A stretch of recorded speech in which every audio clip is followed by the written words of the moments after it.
Okay. Good evening, everyone. Thank you for joining us. My name is Judge Shahabudeen Ali. I'm the supervising judge of New York County Civil Court. And thank you very much for joining us in this webinar, a webinar that I'm going to promise you. Now, I don't make promises lightly, but I'm promising you this.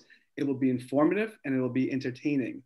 The title of our webinar is Our Story. Asian American judges share their paths to the bench, diversity, and thoughts of the future. A quick word on the title and how this program was born. It is always a good idea to celebrate the accomplishments of just people in general, those in a particular group, if nothing to celebrate these individuals. So tonight is a part celebration, but also is part inspirational. Hopefully you hear the stories from the three trailblazers that we're going to hear from. Trailblazers, it's again another word I don't use lightly, but when you hear their stories, you'll think to yourself a couple of things, guaranteed. Wow, this never happened before. And two, I'm thankful for these individuals. As I am thankful to these individuals as well, being on the bench for 2 years, I know that all of my accomplishments have been because of the great strides made by our panelists. And our panelists today are Associate Justice of the Appellate Division First Department, Jeffrey Oing, Justice Ushir Pandit-Durant, Supreme Court Justice in Queens County, and Justice Lillian of the Court of Claims sitting in Kings County Supreme Court. As you all are here on today, you know that a webinar and a program of this magnitude doesn't happen by itself. In fact, why do it yourself when you can have the help of friends to help you do it? And this webinar is put together by, I would say, friends and colleagues, allyships in the world of diversity and championing one another. This webinar is being sponsored by the Asian American Judges Association of New York with our president, the Honorable Lillian, one of our panelists, and a group that I am lucky to be a member of. Also a sponsor is the Diversity, Equity, and Inclusion Committee of the New York City Bar Association with its president, Sheila Boston, and co-chairs of the committee, Matthew Morningstar and Robert Marchman, a committee that Justice Wan and I are both members of. And I also like to thank Martha Harris and all the technical support by the New York City Bar Association for putting on this webinar. And lastly, the sponsor, in terms of sponsors, this webinar is being sponsored by the Franklin H. Williams Commission with its co-chairs, Justice Troy Weber, a colleague of Justice Oing, and Justice Shirley Trotman of the Fourth Department Appellate Division, as well as its Executive Director, Mary Lynn Nicholas Brewster, and Associate Counsel, Carlene Dennis. And I would say a quick word to, I'm a commissioner of the Franklin H. Williams Commission, and our Executive Director, Mary Lynn Nicholas Brewster, was very helpful in getting the technical aspects of this program going, including that wonderful flyer that you've all received. We also received co-sponsorships on this matter, on this webinar. I would like to acknowledge the Latino Judges Association of New York with their president, Justice Sally Manzanet Daniels, Associate Justice of the First Department, Justice Oing's colleague, my friend and mentor, as well as Judicial Friends Association with their president, Justice Erica Edwards, the New York Association of Lesbian and Gay Judges with their president, Curtis Farber, the Asian American Bar Association of New York with their president, Sapna Pala, and Executive Director, Young Chan, the South Asian Bar Association of New York, SABNY, with their president, Ruchi Shah, and President-elect, Austin De Sosa, the Muslim Bar Association of New York by their president, Sania Khan, the South Asian and Indo-Caribbean Bar Association of Queens with their president, Karen Gopi, and two other groups that were not technically co-sponsors, but this is the beauty of a program like this. You don't even need to be a co-sponsor. People will support you as long as the cause is good. And I'd like to acknowledge my friend in the Bronx Women Bar Association by their president, Megalina Camino, and the Puerto Rican Bar Association. So tonight, at this point, this is where I would typically, or a moderator in my position, would typically read the biographies of our distinguished panelists. But I'm not going to do that for two reasons. The first reason is, one, to do justice to the great work and accomplishments of any of these individuals, I would need more than 2 hours per panelist. I would need 3, 4 hours. So we don't have that time. So I'm going to forego that. And the second reason I'm not going to read a biography is a very much more important reason where I bet every attendee at this point is shaking their head. You're probably all tired of hearing me talk and you want to hear from the panelists. Don't worry, I agree with you. I want to hear them speak as well. So who's ready to be inspired? Grab yourself something nice and warm to drink and take some notes because it will be informative. The first question to the panelists, and also there's an option available, and it's an option I encourage everyone to take advantage of. The chat function is not enabled, but the question and answer function, that tab is enabled. Please put a question in there. Ask a question of the panelists, ask a question of the entire group, ask a question of me. This is a function that's available to you, and it also helps the panelists and helps me round out a nice presentation. So if you could help us, put a question or two in there, and I'll read them as I think it fits into our presentation. Okay, the moment we've been waiting for. Can you tell us a little bit about your path to the bench, and specifically to the court in which you currently serve? And we're going to hear from Justice Oing, Justice Pandit-Durant, and Justice Wan in that order. So, Justice Oing, tell us. Well, thank you so much, and good evening, everyone. It's been a great experience in the First Department, and you know, getting there was a thrill, was an accomplishment and achievement, and you know, the work there is just incredible. You just sometimes, in terms of getting the appointment, the day I got the appointment was a thrilling moment. We all got the calls at the same time. Just relating the story very quickly, the four of us all got the calls at the same time. And we were all at the courthouse when it happened. I will have to say that that's sort of emblazoned on my mind. I mean, remember the day that the call came in, it was in June of 2017, I mean, the exact date to the exact hour. But, you know, having said that, the whole point of being at the First Department is just, you know, you get to see so much, and there's just so much.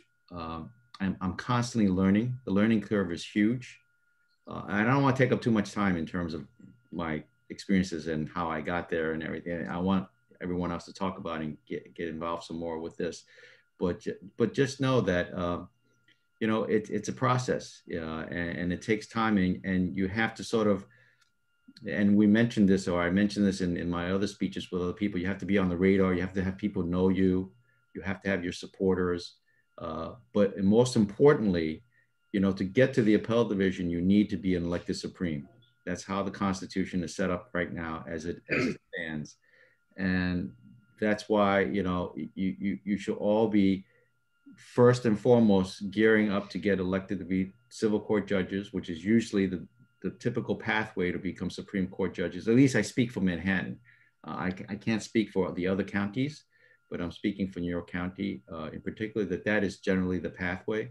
And from there, you just kind of just keep at it in terms of getting to where I got. And I hope that will happen for a lot of people, because, you know, I like to think that since when I got elected back in 2003, in terms of who is on the bench now in civil court, in terms of just representation, it's a very diverse crowd, and it's very, very,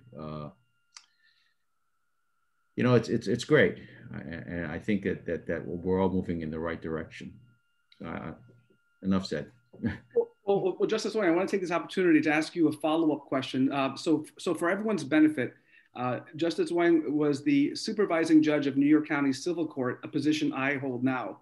I'm the first South Asian supervising judge. You must have been the first, or one of the first and only. Yeah, I was. Yes, I was the first Asian judge to be appointed to be in the supervisory role, actually, in the court system, which was great, which was an accomplishment in itself. And you know, and Shah and I have been sharing little war stories here and there.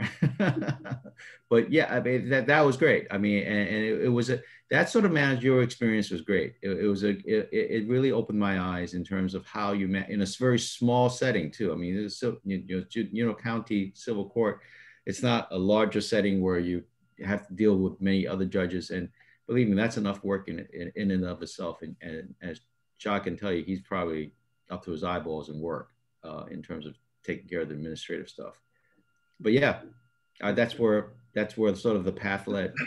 That's where also, in a sense, when I said, you know, be on everybody's radar, you know, my name was out there. And when the vacancy came up, you know, at the time it was Justice Fisher, who was the deputy administrative judge. She wanted me to take that role, and she appointed me. So excellent. You know, I began this conversation by saying that a lot of us in the judiciary owe a debt of gratitude to the three of you, and to you, Justice. I have to say, you know, you opened that door, and it stayed open for a very long time. I'm trying to break the door down. I don't want to open the door. I mean, my firm belief is shoving the ladder as far down as it goes. Seriously, yeah. Because, you know, it's very meaningful to me to see it, and I think the count is now in New York County Civil Court judges. We count 8 Asian Americans of Asian descent, South Asian descent. I mean, total of 8. I think that's an incredible number.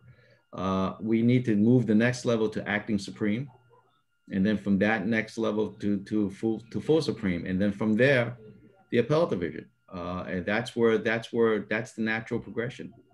So, you know, that ladder, I want to blow the door apart, not open the door.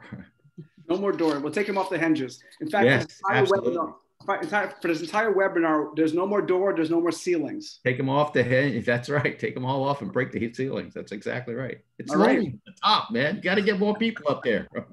I'm with you. So what a better transition from talking about doors and ceilings to talking to a judge who's broken ceilings and done a lot. And as my friend Walter Rivera put in the chat group, why stop at the appellate division? Why not go all the way to the Court of Appeals, right? Thank you, Justice Rivera, for reminding us of that. All right, a trailblazer in her own right, broke ceilings, took doors off hinges, you know, paved a way for a lot of us. In Queens, an elected jurist, an elected civil court judge, elected to the Supreme Court, one of the only 3 elected South Asian judges in the city. You might think to yourself, well, there's a lot of South Asian judges, maybe a handful, but not all of us are elected. You know, part of getting to the bench, and this is not a pathway to the bench, but this is, you have to know how to get to the bench. There's the appointed and then the elected side. Justice Pandit-Durant has hacked many systems, and her career is just getting started. So Justice Durant, Pandit-Durant, what can you tell us about your path? Thank you, Judge Ali, for having us here. I'm starting my 5th year as a judge. So I started in 2016, was elected to civil court, the first woman to be elected to civil court in all of New York State, and certainly in Queens County. And then in 2018, I was elected to Supreme Court, Queens County. And prior to that, I served as an assistant district attorney for over 20 years in the Queens District Attorney's Office. I never thought of becoming a judge when I first started in the DA's office so many years ago. And again, I was one of the first South Asians in that office at that time. I don't think there was anybody else. And when I was trying cases, and anytime I would see anybody who was South Asian or Asian, I would be all excited about seeing somebody who looked like me. And then eventually some of my bosses, I saw that they were becoming judges, and I started thinking, hey, how does one become a judge? What is the path? And so I looked into it, researched it, the mayor's committee, the election process. I explored both of those options and ultimately decided to go with the elective. I do have an appellate background, and so I wanted to leave the option of possible future in the appellate division. I haven't considered that yet because I've only been a Supreme Court judge for 2 years, and one of them was unfortunately the great pandemic that we're all still in. So I do want to preside over some trials before I look to the next option. So I looked at the election process, and each county has its own different ways to get there. It is political. So as judges, we're not allowed to be political. But if you're not a judge, then you can get involved in your local community, local politics. And one of the things that helped my path along was the community. My Indian South Asian community in Queens County was very strongly supportive of me, made phone calls and wrote letters on my behalf to the powers that be to get me a nomination. And as Judge Oing mentioned, when I remember getting my phone call saying that I might be nominated to Supreme Court, I was pulling into my parking spot at after the civil court parking lot, and I got a phone call from the secretary saying, okay, come to this place on Thursday, bring resumes. You're going to probably be nominated. So that was a very exciting time for me. So, you remember those kind of things. And I want to, again, like everybody mentioned, bring more people up, bring more people like us to this way. So that's how I got to where I am right now. And I'm in the criminal term because of my criminal background. And how long did you spend in civil court? So I was there from 2016 to the end of 2018. So 2 years. Yeah. And you're in the criminal part now, but I think you spent a lot of time in the DA's office, right? I did. I was there for over 25 years almost. And towards the last 20 years, I was in the Appeals Bureau. And I was fortunate enough to work on some high profile 440 motions where we conducted hearings. And so because of my trial background, they assigned a lot of these cases which were going to hearings to me. And so I was one of the ADAs who also went to Supreme Court. I conducted a hearing in the Eastern District and also argued cases in the Second Circuit. Second Circuit. So I was, fortunate enough to be in all of those courts before I became a judge. Yeah. What do you think? There's a couple of minutes left in your time segment here, so I want to ask you a question. Something that Justice Oing mentioned: getting your name out there. So what do you think about that advice? Did you have to get your name out there? Was it difficult? What do you think? Absolutely. For the election process, it's even more important than anything else. You do need to attend a lot of things. And, unfortunately, a lot of us just, you do your job and you want to go home. But there is a lot of going out to dinners, going to meet people, going to community events, going to local community meetings, meeting district leaders, leaders in the political world, and just so that they know who you are. Even though you might be the only South Asian that they see day in and day out, they're not going to know you until the time that they want to know you. So, it is a process of being out there, other people mentioning you. Again, it's not just you talking about yourself. You need to get your community, your groups to say, hey, look at this person. And so if they're looking for that fit of a particular person, then they know that it's you because they've seen you, they've heard you, they've heard about you from other people. Excellent, great. That's a very, very useful advice. I think Justice Wan is having some connection issue. So when she's ready, she'll jump back in and let me know when she's ready. I did mention my friend Walter Rivera. He's with the Court of Claims. Out of Court of Claims, so I'll make sure I get the office correct. And Justice Wan will be telling us about the Court of Claims as well.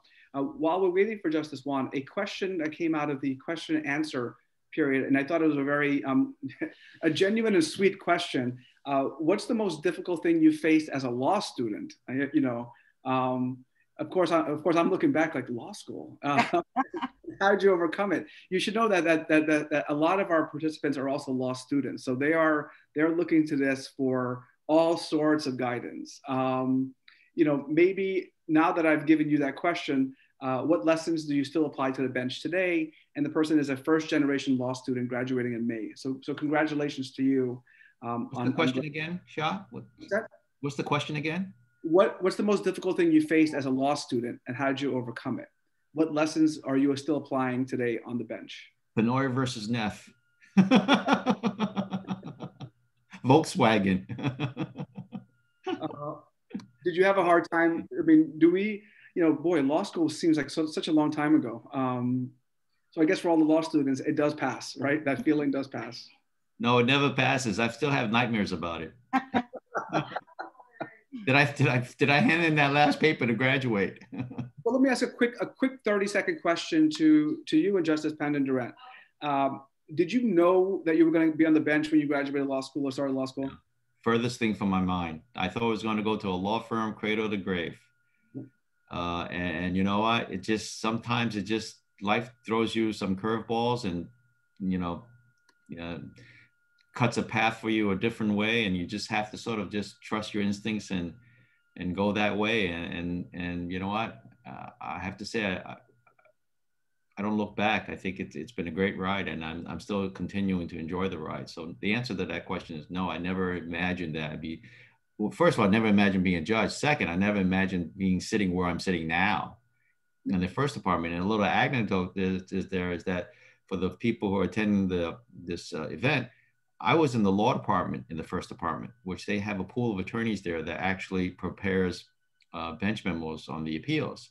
So I actually was a court attorney, appellate court attorney, in the law department for 2 years. And I am actually the first appellate court attorney to return back to the appellate division as a justice, which was, you know, when I got back there, all my friends were still there, and it was just pretty amazing. Nice.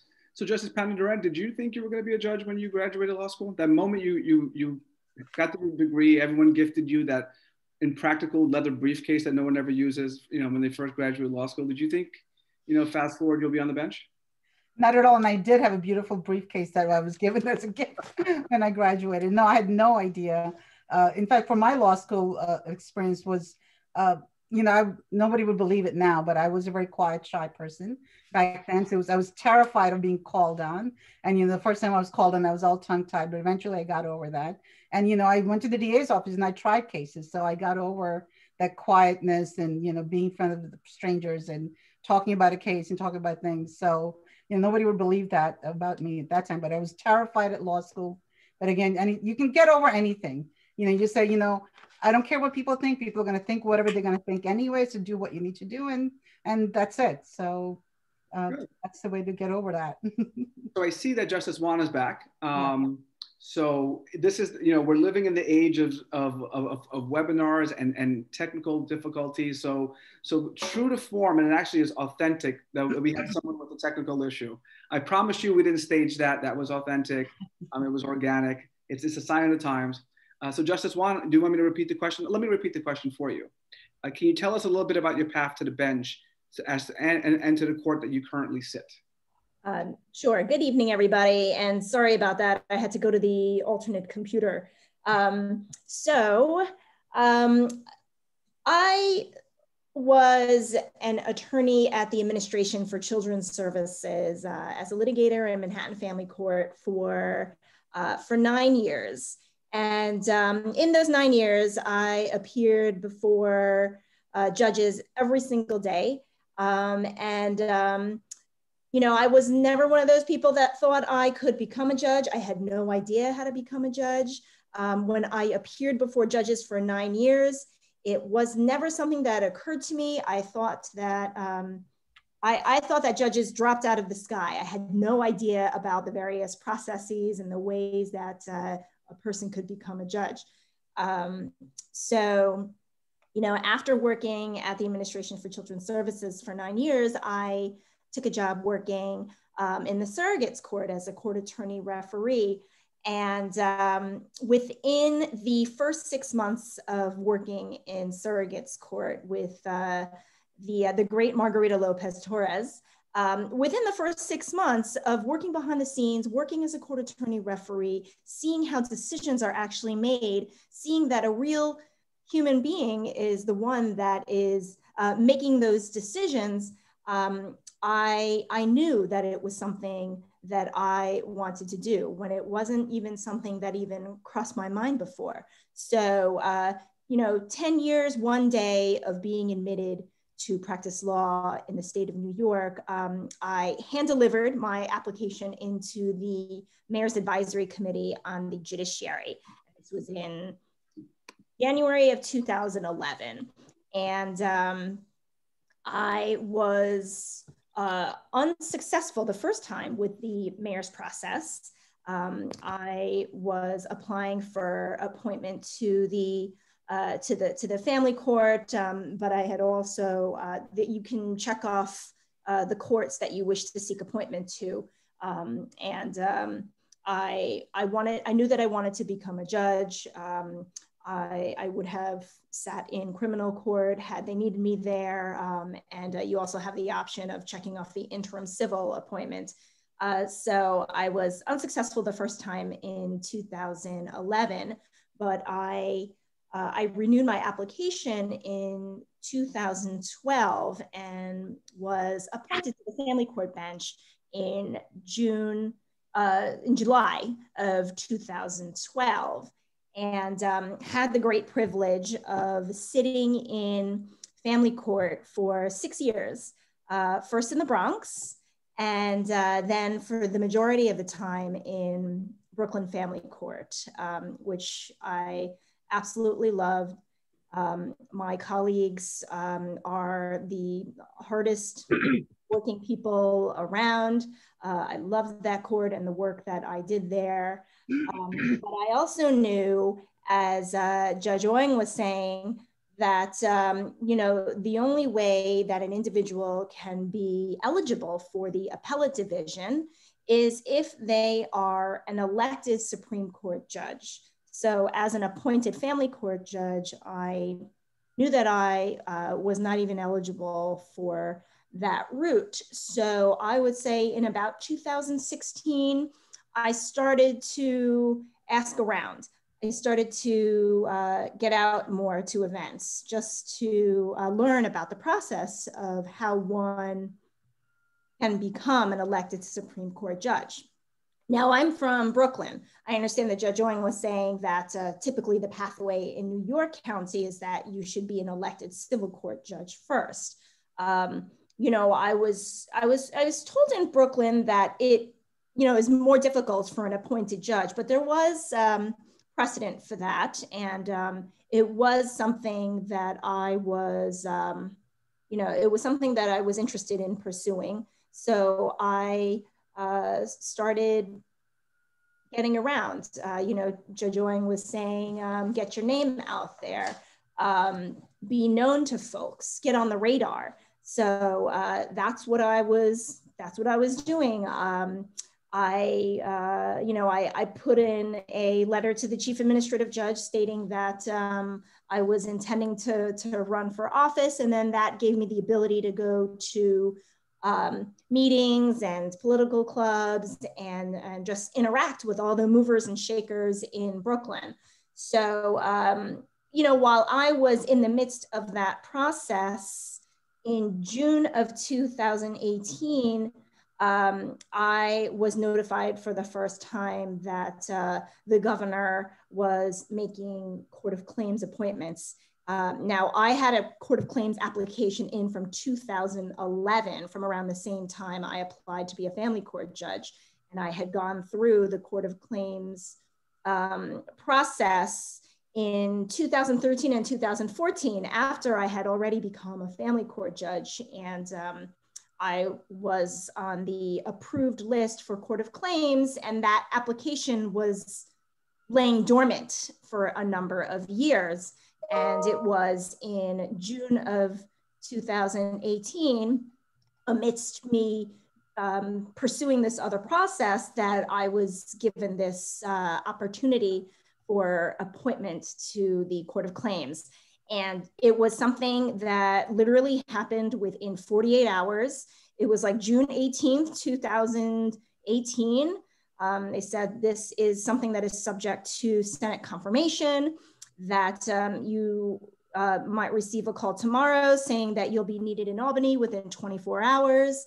I got a call. They said, can you be in Albany tomorrow, Wednesday?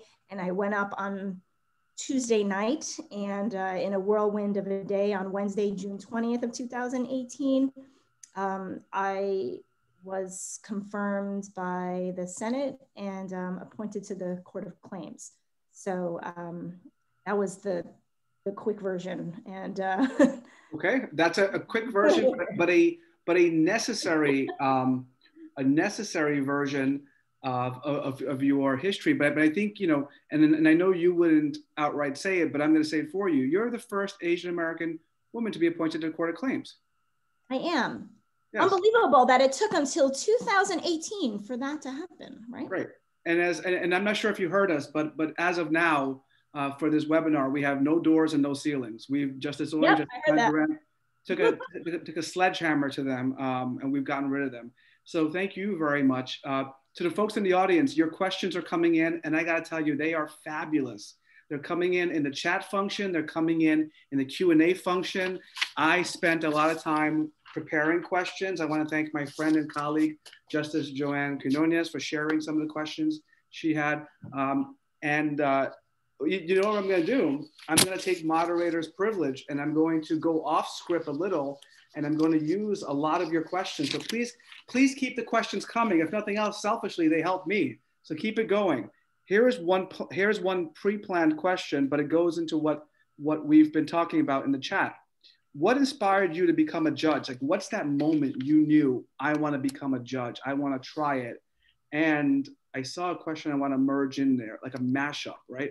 What's the greatest, the challenges you faced to get to the bench? So what inspired you to make that leap, to go from your already prestigious careers in law to try the bench, and what challenges have you faced? And we're going to go with, let's try Justice Pandit-Durant, Justice Wan, then Justice Oing. Okay, so what, again, you know, I saw people around me becoming judges. I felt I had reached whatever I wanted to reach at the DA's office. And I was looking to see, okay, what else is out there in my legal career? And I saw others becoming judges, and I said, well, I don't see any South Asians or Asian judges, and why is that? So I started looking into how to become a judge, as I stated. What was the second part of that question? What challenges you faced? What challenges you faced? The question actually was phrased by my friend Yvette Innes to the esteemed panelists. What challenges you faced to the bench? So I figured, phrased that way, we have to honor that question and ask it. So for me, but personally, the challenge that I faced was getting out of my own way to try to become a judge. You know, I think that's probably maybe a little bit of the Asian culture, questioning myself, am I qualified to become a judge? And what are people going to think when I start to say, well, I want to become a judge? Like, oh, well, what have you done to become a judge? So for myself to get out of my own way again, to say, you know what, you've done trials, you've done appeals, you know what you're doing, and you've seen good judges, you've seen bad judges when you appeared in court. So you can do this job. So, I mean, just a matter of getting out of my way initially, and then just to get people to recognize you as a person who is going to be able to do the job. Again, and the election process is complicated. It's different than the appointed process. So people really do need to get on your side to appoint you, because there are people who've been waiting, that's all they've thought about since they graduated law school, that they're going to become a judge. And sometimes the path is to be a court attorney and then to become a judge. So people who are elected many times have that path set for them, and which I had no idea about that when I first became a lawyer. I think most people didn't know. And so it's just a matter of finding how to do it, figuring out how to do it, figuring out where to go, who to talk to. And, you know, you get some information from some people. Not everybody's giving you all the information. And ultimately putting all that information from different people together, researching on the computer. Internet has a lot of information about how to get, you know, where to go. And then just going out there day in and day out to the events. Every day I wanted to go home. I did not want to go out after working a full day. But one of the things that you have to do is to be out there pretty much every day and meet people, talk to people, and have them talk about you. Yeah. So that was the most challenging part. Thank you. Justice Wan, what do you think? So, you know, when I think about the appointment process, the mayoral process, I said that I was unsuccessful the first time, right? So I had a subcommittee interview, and then I had the full mayor's committee interview. And I am pretty sure that my full mayor's committee interview was pretty bad, right? So the great Zachary Carter was the chair of the committee at that time.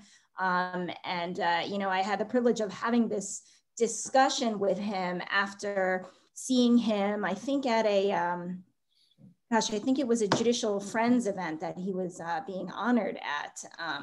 And he said to me, you know, over the shrimp cocktail table, hey, you know, why don't you give me a call? This was after my interview. And we had this discussion that I remember to this day. And he said to me, you know, we called 50 people, you know, in vetting your application, and they all described you better than you described yourself at that interview, right? So all these people are passionate about your candidacy, and, you know, that person is not the person that showed up at the interview.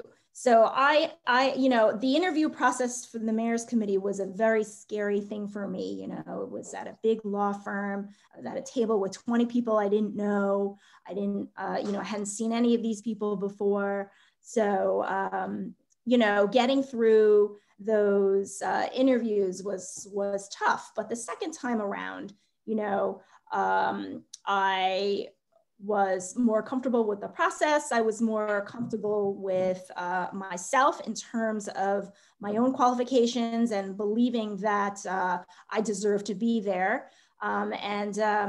I had also become more active in terms of going to bar association events. So I had come across some of these people in, you know, through bar association events. So it was not an unfamiliar audience the second time around, you know, so getting out there is important. Great answers. Justice Oing, I'll let you answer that question and then I'll make a quick statement. Okay, so, you know, everyone has their own inspirations about becoming a judge. So you don't need, my inspiration is I just want to be a judge. And everybody, I think, can relate to that simple statement, you know, I just want to be a judge. But let me get to some of the, I think some of the responses I have may go to all the questions that are out there, because I've been looking at the chats and everything and the questions out there. So and again, I have to tell everyone that what I say is my experience with New York County. And Justice Ali can relate to that too. It's very county by county. You can't, it's not transferable, unfortunately. That's not how it's done. But for New York County, if you're going to run for civil court, there's a panel that they put together. And that panel is mostly comprised of grassroots organizations, at least from when I ran in 2003. They were really, you know, you had a lot of grassroots organizations, because in civil court, that's according to what Justice Fisher aptly called the people's court.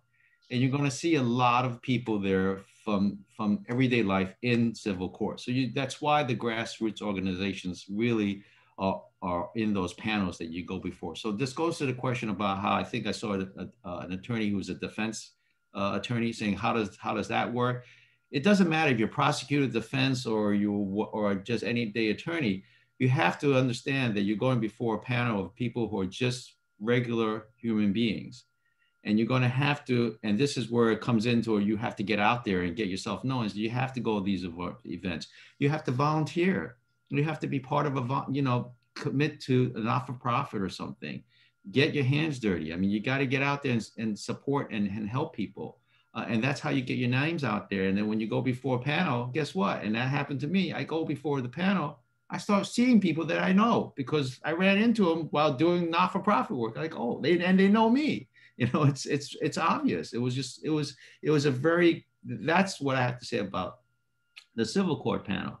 The Supreme Court panel is almost completely different, because that's going to be also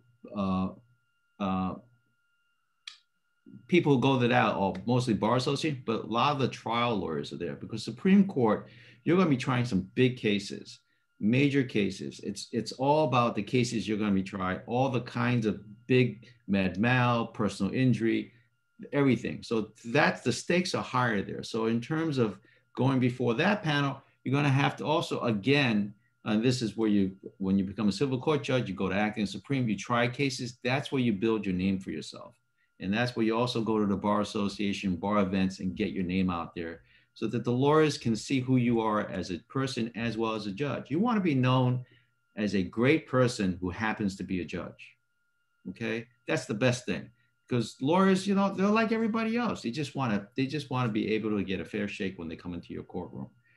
In terms of, the other thing I wanted to mention is that I remember a judge a long time ago when I went to him and said, you know, I want to be a judge, and he says, well, who'd you tell? And I said, well, he goes, before I can answer, he said, let me tell you a story. He says, there's this guy who was, you know, the right-hand person of this really big muckety-muck. And he was making judges left and right. And one day he comes into the office and he sees his right-hand person just have a downtrodden look. And he says, what's the matter? He goes, well, you're making everybody a judge, but not me. He goes, you want to be a judge? He goes, yeah. He goes, you never said anything. You never told me. So the story is, you got to get out there and you got to tell people that you want to judge, because no one's going to know what you want. I mean, once you start going to events, then they're going to realize you want to be a judge. So don't keep it a secret. Keeping a secret is not very helpful, not in this line of work here. You have to have a game plan. in terms of what you want to do, you have to set out yourself, okay, in 6 years, this is where I want to be. Or in 5 years, this is where I want to be. I mean, you know, give yourself a timetable to work at in terms, because I tell people who all come to me and say they want to be judges, it's a marathon. It's not a sprint. If you think it's a sprint, forget it. It's not. It's a marathon. It's all how long you have to just go at it. There are a lot of peaks and valleys. I know that. I've went through it. And I always tell people, if I can do it, you can do it. Trust me, you can do it. It's just manageable, but it's a marathon. You have to just keep at it. You have to be persistent. People knock you down. You have to get back up. And here's one tip.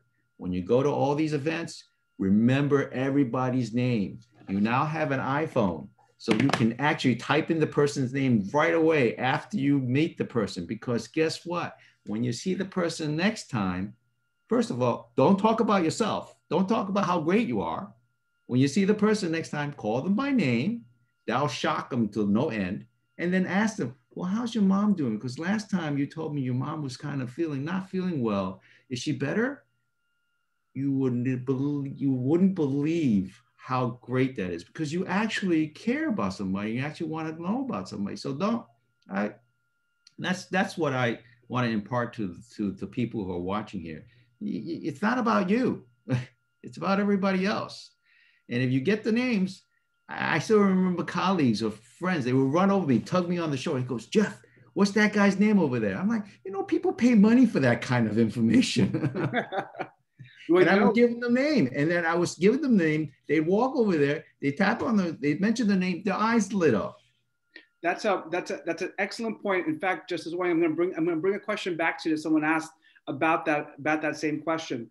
Can I just add one quick thing to that? Go ahead. Just quickly, I absolutely agree with everything that Judge Oing is saying. I have kept a notebook. Why aren't you guys on the panels with me on the Appellate division? That'd be great. I used to keep a notebook with everybody that I met, and I would jot down notes about the conversations that I had with these people, right? Like, how's your mom? Or, you know, I heard, you know, they told me that their daughter was sick, or they told me that they were struggling with XYZ, you know, and I kept notes, and then I would remember, right? And then after a while, I didn't have to keep notes anymore, and I would just remember, oh, this person has this person has that, what's going on, you know, how is this?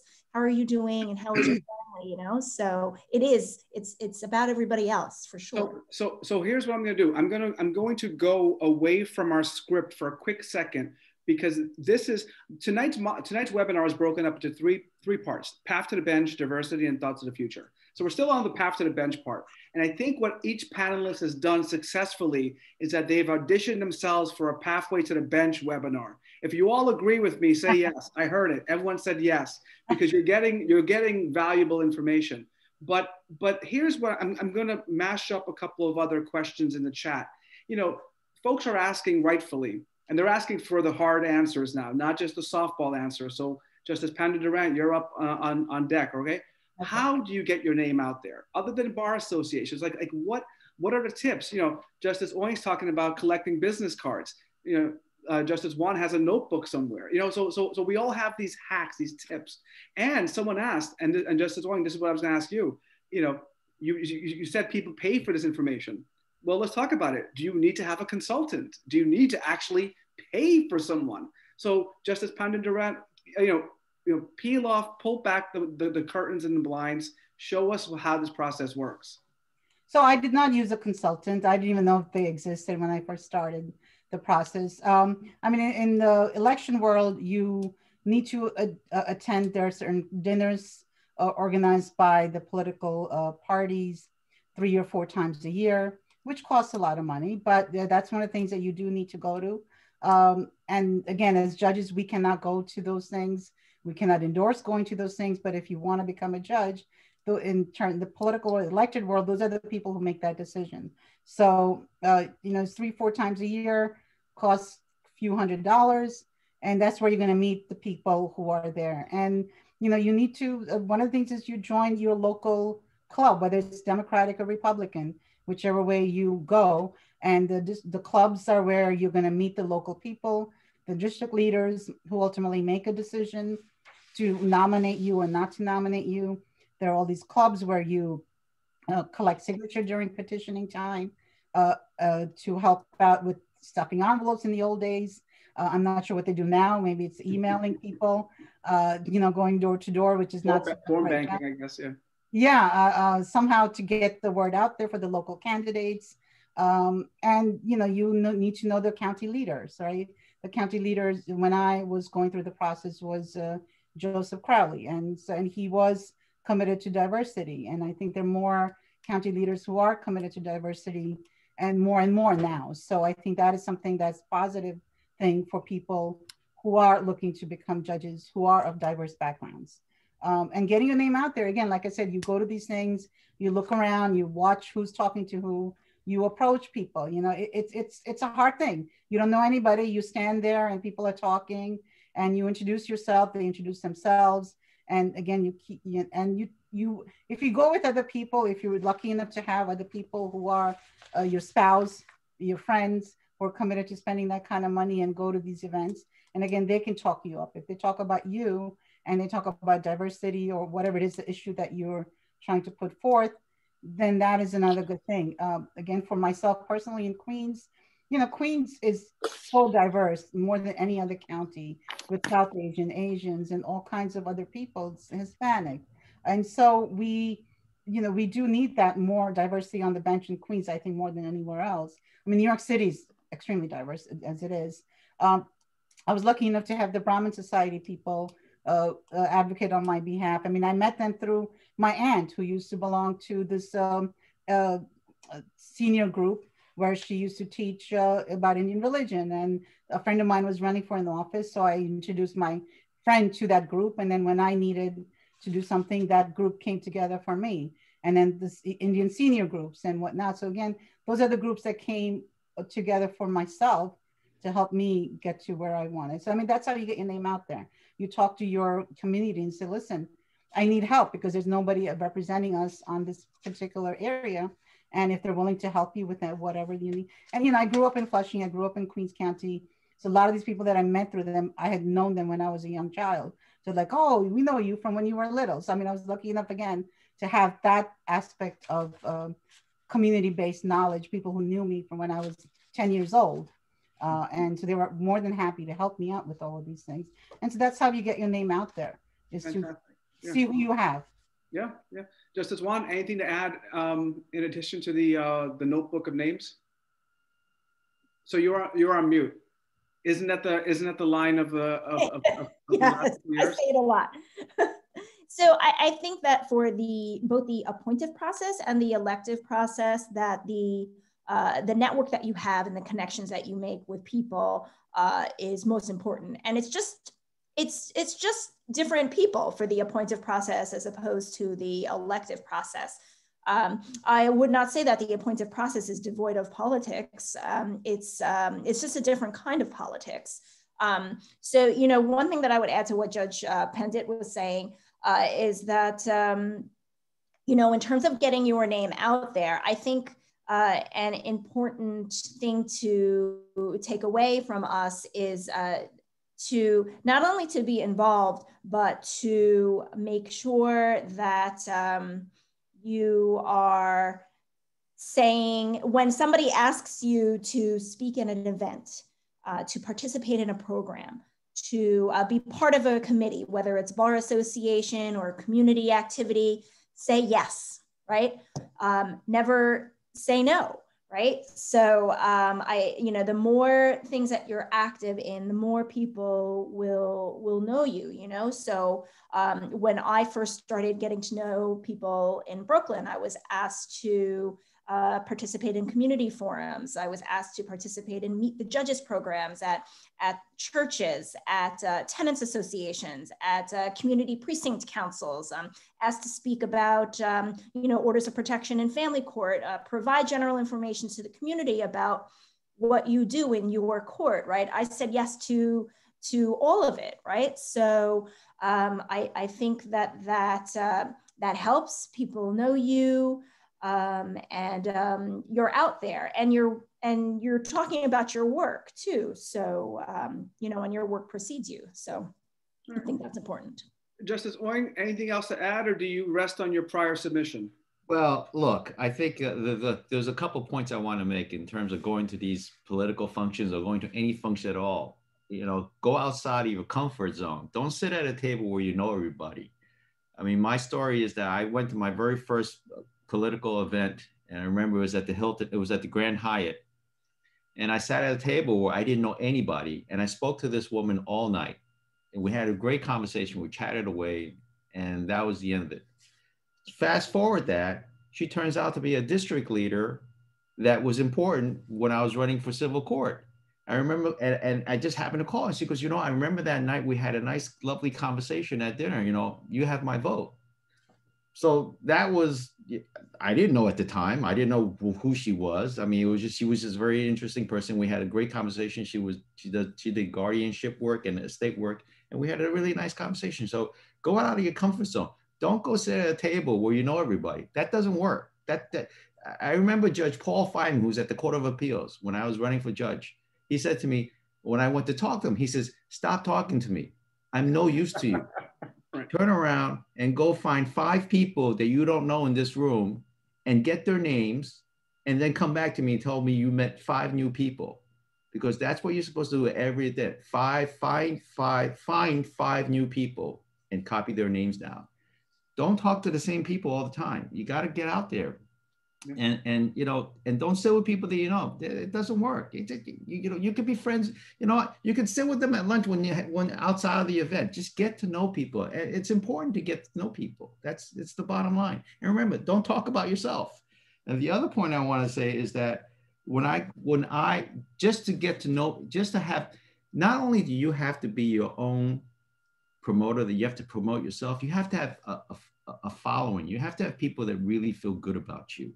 Because when I got the county seat for civil court, I remember it was told to me, the story was the vacancy came up, and one of the persons that was in that meeting put out my name, just basically said, how about Jeff? And everybody said, well, what about Jeff? And he said, you know, he wants to be a judge. And then they all started like, oh, okay. I mean, that's how that happened.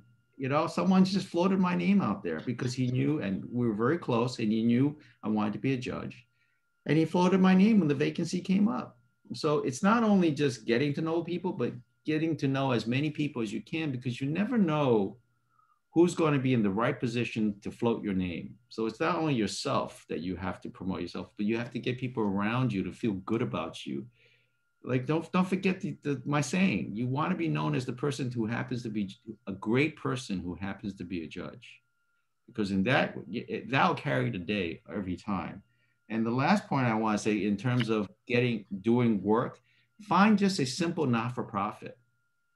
Roll up your sleeves, you know, help out, you know, distribute meals, distribute clothing, you know, help people fill out forms. And this is for people who are looking to become civil court judges in particular. And just do all that kind of stuff, because, you know, you can help and fill out legal forms, fill out any kind of forms for volunteer work. I mean, when you're a judge, it becomes a little difficult about filling out those kind of forms. So this is more geared towards people who want to become civil court judges, to get out there and just get in, because I'm still part of a not-for-profit. You know, just filling out, people don't know English. They come in, they say, can you help me fill? I mean, they don't even know how to say, can you help me fill? They just give me the form. And I kind of know at that point, they want me to fill out the form, and I fill it out for them.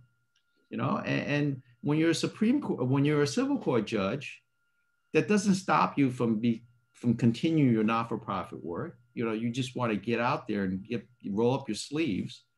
It makes you, you know, for me, it made me feel good that I was actually able to give back to my community. And actually, I'll tell you a very quick, funny story. When I got to be elected to be civil court judge, and my sister was filling out or translating my bio into Chinese, because the Chinese papers wanted my bio, I get a call from her that night. She really, really somber, serious tone. I said, is everything okay? She goes, you know, you didn't tell Mom that you're part of the Chinese American Planning Council.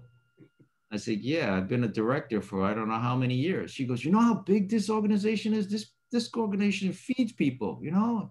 Your cousin, your aunt goes there and blah, blah, blah. I said, did you tell Mom that I got elected to be a civil court judge? And she goes, oh, yeah. She did. She, okay, she knows, well, do you know, this is really big. I mean, so that is, to me, that was a real big moment, that the organization, that the not-for-profit that I was part of was bigger. It was a bigger than life situation than becoming a judge for my mom. This is, listening to that story, listening to all your stories, I should tell everyone listening to this webinar, we had, as the four of us, we had a pre-webinar talk, half an hour during lunch, and it was wonderful. And I had immediately two regrets about the conversation. The first regret that it was only a half an hour and not like 3 hours, because it was such a wonderful conversation. And the second immediate regret was that we weren't around a table having lunch together. That was because you listen to these stories, and boy, if the hairs on your arm, I'm not sure if everyone's as hairy as I am, but hair on my arms are like standing up, like you listen to this story. Okay, I'm looking at the time. I promise you, if you wrote a question about Pathway to the Bench, I promise you I'll squeeze in it at some point. I want to get to judicial diversity, but there is a question I want to ask about the bench. It's directed directly towards Justice Pandit-Durant. It's such a sweet question. One of the panelists, Justice Pandit-Durant, actually is a criminal defense attorney and has appeared before you and me in criminal court. So this practitioner has been in criminal court, I guess, in Queens and the Bronx, where I was before civil court. So in 30 seconds, if you can answer this, is the path for becoming a judge different for a defense lawyer as opposed to a prosecutor? Oh, and now you're on mute.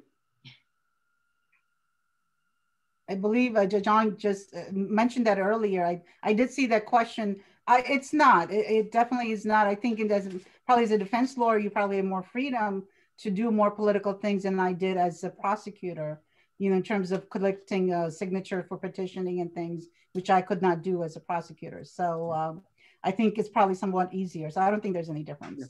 As a former prosecutor myself and as a former defense attorney, I think I'm going to rest my answer with a collective answer that we all give, is that there's no one super factor. It's all a sum total of your work. And at the end of the day, just be a good person, like Justice Oing said and Justice Wan, be a good person who then became a judge, right? So there's no one super factor. I teach as well. There's a lot of people who teach. No one thing will push you through. The collective body of your work will push you through. And maybe, maybe I'll squeeze another 30 seconds in. Justice Wan, you're on deck. For 30 seconds, could you tell us your opinion? One of the questions from the chat room is do you think it's necessary to make a decision as to whether you take the appointed route or the elected route initially, or is it more important to get the application in? I guess it's a route question. Okay. So, like I was saying before, the appointive process and the elective process, there are similarities, but I do think that it is a different group of folks in terms of your networking focus. There is some overlap, but when I told you that when I put my mayoral application in, I put in my Court of Claims application at the same time in 2011, right? I knew that I wanted to become a judge. I did not, I didn't know which process was going to be the right one for me. So, in terms of your specific question, I do think that, commonalities for both elective and appointive process, right? I think, again, your work is going to precede you.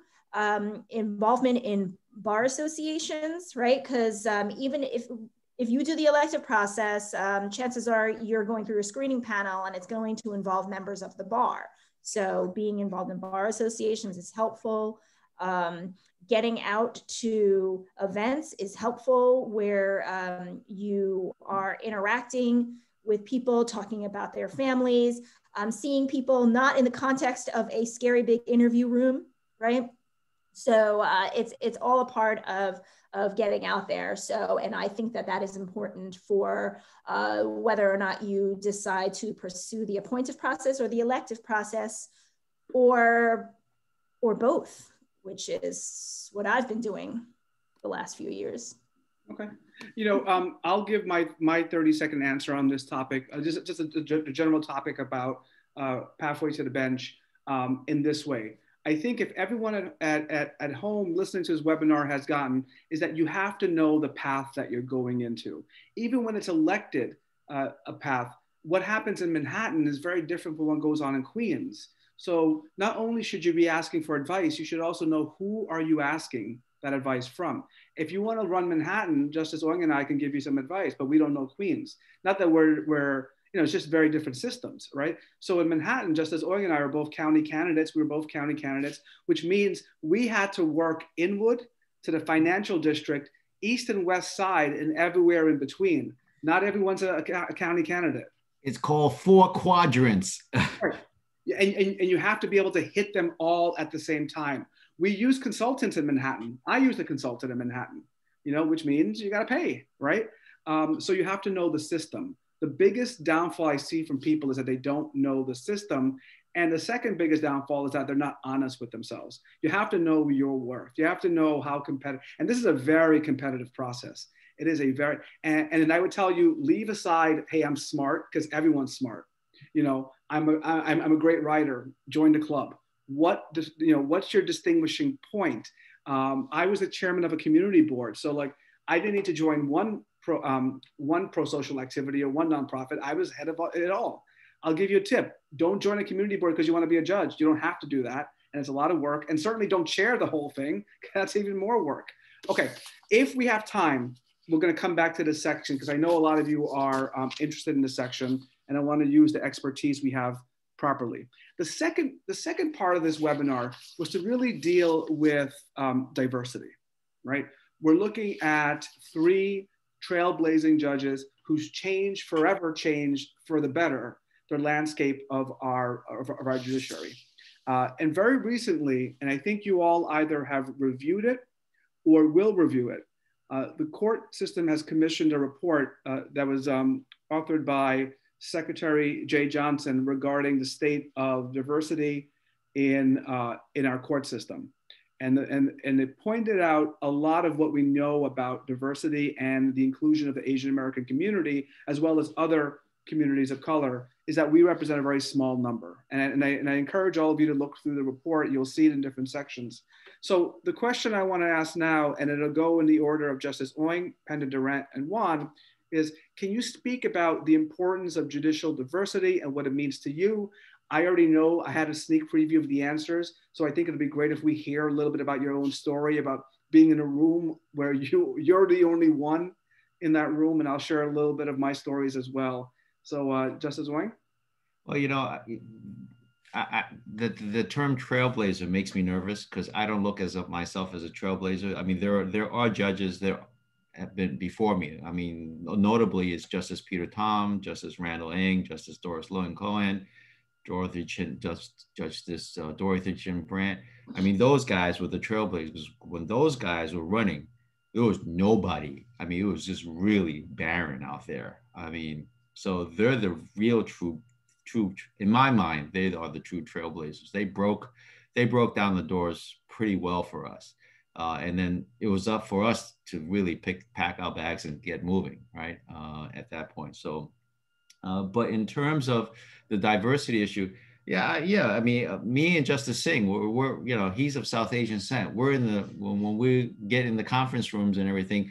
If you look at the first department is extremely diverse. I mean, it's pretty incredible. And if you look at it also, I think we have 7 constitutional judges. In the Constitution, the Appellate Division for the First Department is allotted 7 constitutional judges. Of the 7, 6 are women. There's only 1 male constitutional judge, and he happens to be the PJ. And in terms of the 6 women, it's incredibly diverse. Could you tell us what a constitutional judge is? I mean, I know the answer, and why is it significant? So for the First Department, we're designated 7 constitutional judges, which means that if you're a constitutional judge, you're there. You cannot be moved. Everybody that's not a constitutional judge, and we have right now 16 judges in total. So there are 9, if I'm doing the math right, there are 9 non-constitutional judges. We serve there at the pleasure of the PJ. So the minute the PJ says I no longer need X amount of judges, the non-constitutional judges, last in, first out. That's the difference for constitutional and non-constitutional. So when you make the constitutional cut, and that's also based on seniority in terms of who is in front of you and when they retire, that's a big deal.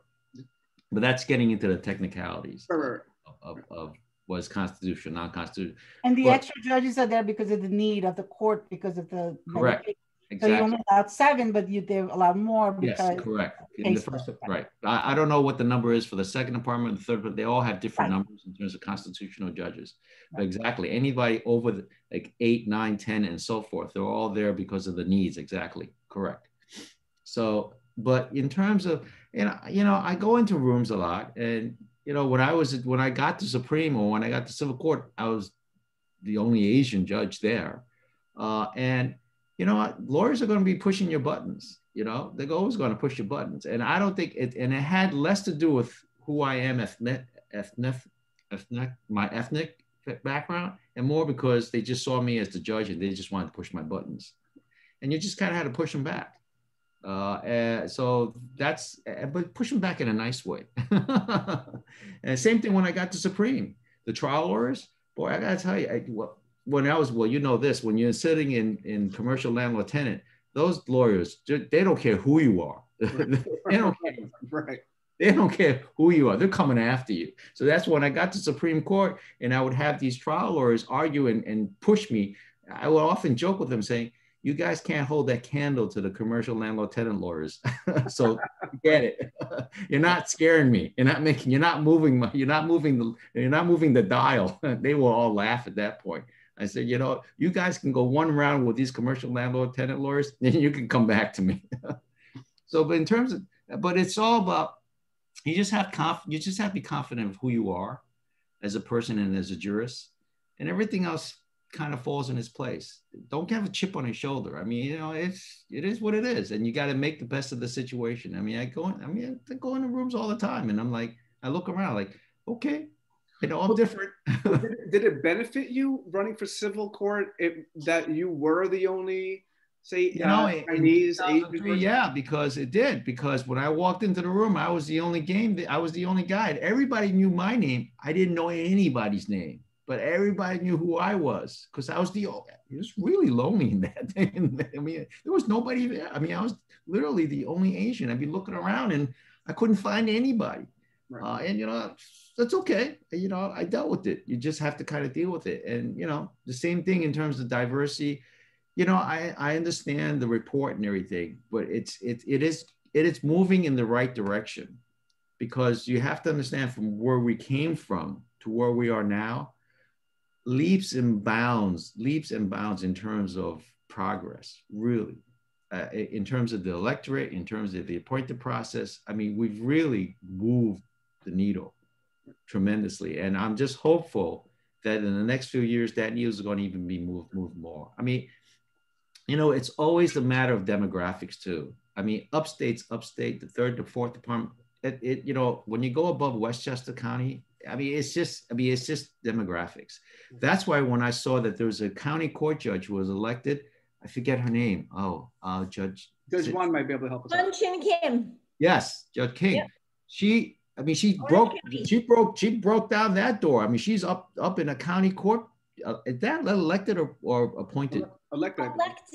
That's right. So that's even better. Elected north of the George Washington Bridge. North of the George Washington Bridge. I mean, that's a foothold. That's already getting your foot into the door, which is great, because that's going to be a pathway to Supreme Court.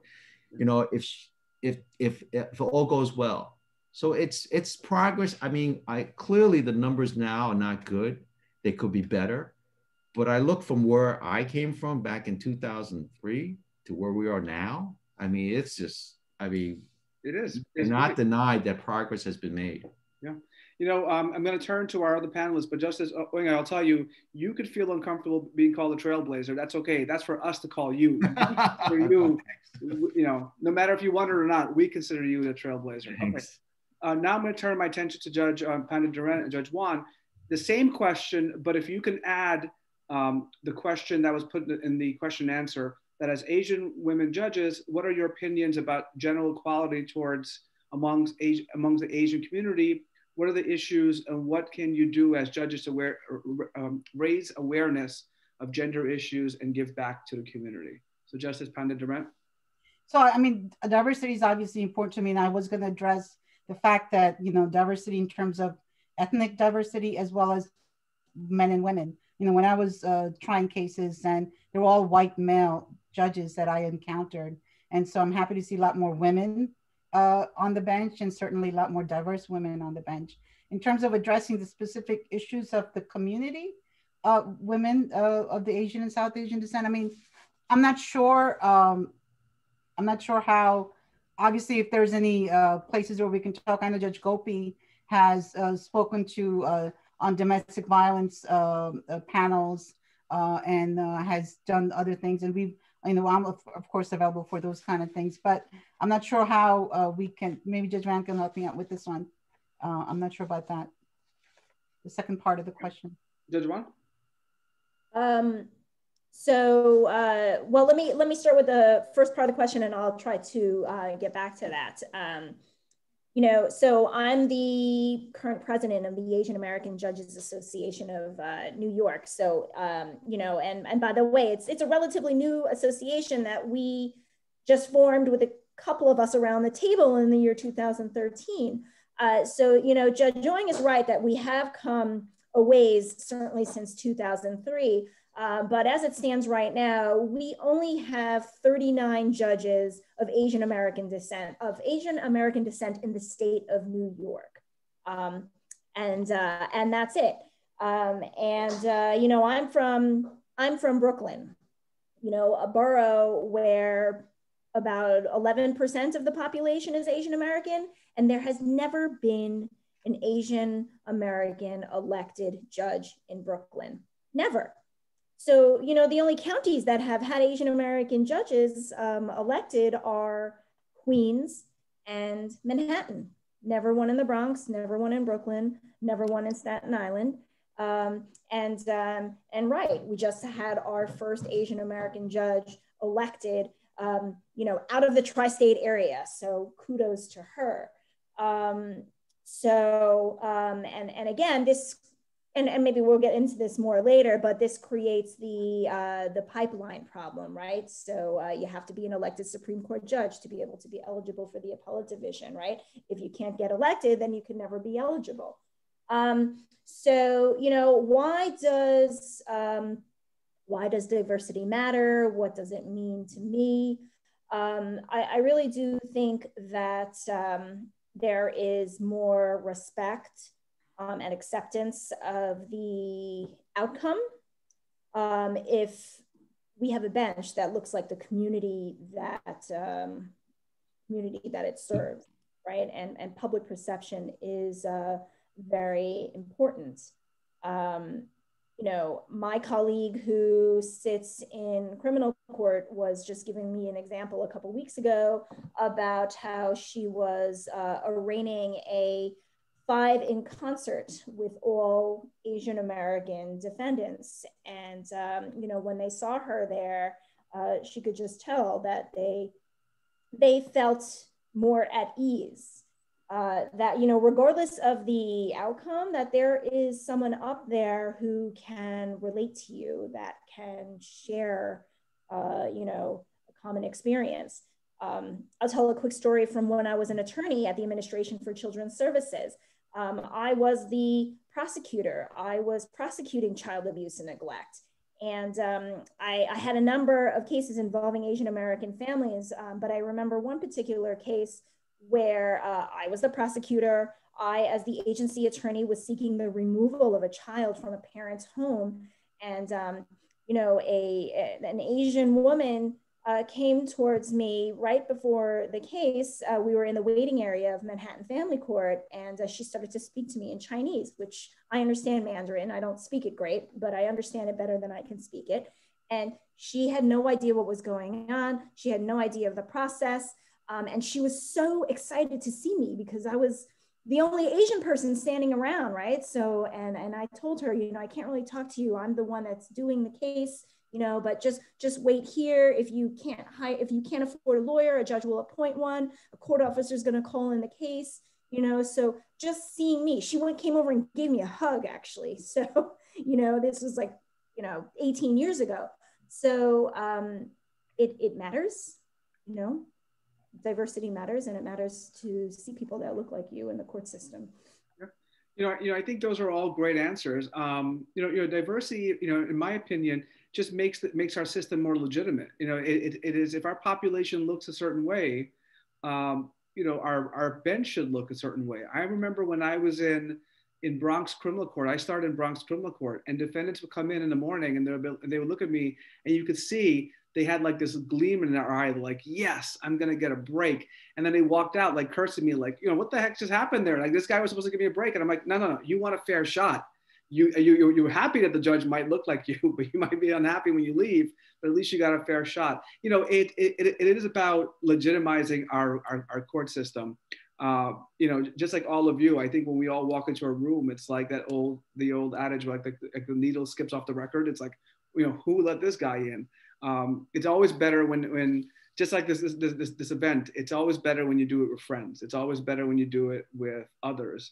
And that's what diversity means. I agree that we're on the right path, but using inspiration from the late great Ruth Bader Ginsburg, you ask, how many judges should be on the Court of Appeals that are diverse, and it should be all of them, or that 9 Asian judges is a good start. Let's make sure that it's a lot larger number. Okay, a question from the audience, which is actually one of my questions lower down in our script, but I might as well just bring it up since we're talking about diversity, is, have you ever experienced racial prejudice in your professional life, whether it's as an attorney or as a judge? I think we'll stick with the same order, Justice Oing, Pandit-Durant, and Juan. Probably, but things like that, I try to keep it out of my mind. I'll keep it out of my head. I don't let it, you're going to get people who are going to say stupid things. You're going to have no matter, and it doesn't, and it knows no age. It could be young people. It could be old people. It could be same age as you, your contemporaries. People are always going to say stupid things and do stupid things. But, you have to keep in mind that for me, I stay within myself. I learned over time not to react. There's a famous line from a jurist who taught me a long time ago, says, don't get mad, get even. And that was a very well-timed and well-played advice when one day I was literally going to fly off the handle. She grabbed me, pulled me aside, and said, don't get mad, get even. So that there is always that moment that, you'll get there. Because I think you have to remember, when people push your buttons, they're trying to get a reaction out of you. And the best reaction is no reaction. I mean, you of course, you can't be a limp fish, but at the same time, you don't have to be, someone that's going to fly off the handle, because you build your reputation that way too. As someone who can't control their temper, who flies off the handle, you kind of just have to just lay back, and sometimes a cold stare would be just as good as a screaming match. So yeah, I mean, I've probably, fortunately, for example, like, when I took the civil court bench, I didn't know if the attorney was pushing my buttons because of who I was or who I am as ethnic wise, or was just pushing my buttons because I was a judge. And it didn't, so that, you know what, I didn't care, because all I knew that he was pushing my buttons, he or she was pushing my buttons. And I just, I remember another advice is saying, you're the judge, you get to make the call. So after they rant and rave and whatever, say, denied, and that's it. I mean, you're done, all right? But in terms of private practice, same thing. I mean, as a young attorney, when I was in private practice for a little bit, I mean, I used to always wonder, am I being passed over because of who I am or whatever? And, you just kind of live and learn and file it in the file cabinet of good information and something for you to remember later on. So I mean, that's how I reacted to these kind of situations. The same follow-up question I'll ask for our other panelists, but I just can't help but think when I listen to you, you have this very awesome level-headedness about you. I got to tell you, as supervising judges, as you know and I know, our colleagues are not as level-headed and as even-tempered. No, really? Did you start this way, or do you have a hack for us? Like how do we get to your level? You know, it's funny because when I talk like this, if my kids overhear me, they're like, "Dad, you're totally different. You're not like that at home at all." So that's it's the old saying goes: you have your outside voice and you have your inside voice. Right. Like, you know, when we started new judge school, maybe everyone knows this, we were told, you know, if someone's really pushing your buttons, take a moment, go in the back for 5 minutes. And I start to add up all the time I would have to get off the bench. And it's like 8 hours. It's like, you know, I'm never on the bench. You know, I don't know. Maybe we learn over time. I don't know. One thing I do want to impart on everyone, no matter where you are, private practice, practitioner, judge, whatever. If you got someone transcribing the minutes of what's going on, or you have a recording going on, just remember this. And this came down from a very, very astute jurist too. The record is your friend. Make sure you have a clear record of what's going on. If the other person is just rambling and going off, don't say anything. Don't interrupt the other person. Let them finish. And then calmly put down what you have to say on the record. Because that way it's nice and clean. So that whatever happens, you got a record. Whether you want to file a disciplinary complaint or not, you got a nice, clean record. Just remember that. So that's the other thing. If it's on the record, even if it's fabulous, just remember the line, the record is your friend. All right. Justice Wan, what do you think? I'm going to ask you the same question, but then also that addendum question. Where was I? Have you experienced any racial prejudice in your professional life, whether as a lawyer, as a judge? And when someone's pushing your buttons, how do you figure it out? And just as a fun fact for the audience, Justice Wan and I were actually litigators together. We were adversaries on cases together. And I got to tell you, as level-headed. Oh, she pushed your buttons every minute then. You didn't see me. I was gone every 5 minutes. I was taking a walk somewhere else. Funny thing is that I said I wanted to be a judge because I could never beat Lillian Wan on a case. So I just wound up leaving law altogether and went to the bench. So have you ever experienced any professional prejudice? And when on the bench, if someone's pushing your buttons, what do you do? So I'll say first, as an agency city attorney for a child welfare agency, when I started, there were 2 other Asian women that I started with, and nobody could keep us straight. Attorneys, judges, it was I was called, before they got to my name, Miss Wan, it was, Miss Quo, Miss Lai, Miss whatever, right? So everybody mixed us up. Nobody could really tell us apart, right? I've had the experience as a judge where I've been at an event and I can tell that a lawyer thinks that I'm someone else, another Asian female judge. And, one time I had the experience, they were talking about appearing before me in criminal court. And I knew that they had me mixed up with someone else because I've never sat in criminal court, right? So, I've been in those situations a few times. It's not that there's so many of us that you mix us up easily, but like Judge Oing was saying, like you kind of have to just, I think that attorney was embarrassed about it, and then we just kind of, you must be confusing me with someone else, and we just, we moved on, right?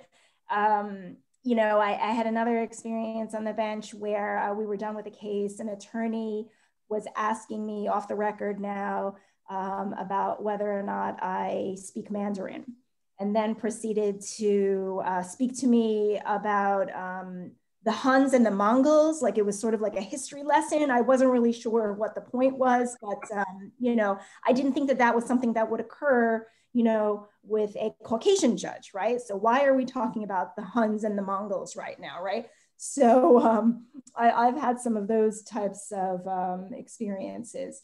In terms of your other question about your buttons being pushed. So, you know, I sat in family court for 6 years, right? And I practiced in family court for 9 years. You know what it's like, Judge Ali. So everybody is pushing everybody's buttons at every moment, right? So, but yeah, certainly let's take a recess, right? Is something that I would do often, you know? And I would agree that the record is absolutely your friend, whatever court you're in, right? Let the person make their record, let them go on and on and on, and then it's your turn to speak, right? So you've heard them, you know, this is your decision, and that's it. You know what your remedy is if you disagree, right? So taking that moment, you know, before you say something that you might later regret, that will come out on that transcript, right? If counsel could step out, we'll recall the case in a few moments, right? So, yeah. That's valuable. Justice Pandit-Durant, what do you think? So for the record, I totally agree. And I think that comes to, I used to try cases and I went to appeals. And then when I went to on the bench, I thought having that record, and you know what's happening, but they're blanks in the record when you're reading the record on appeal.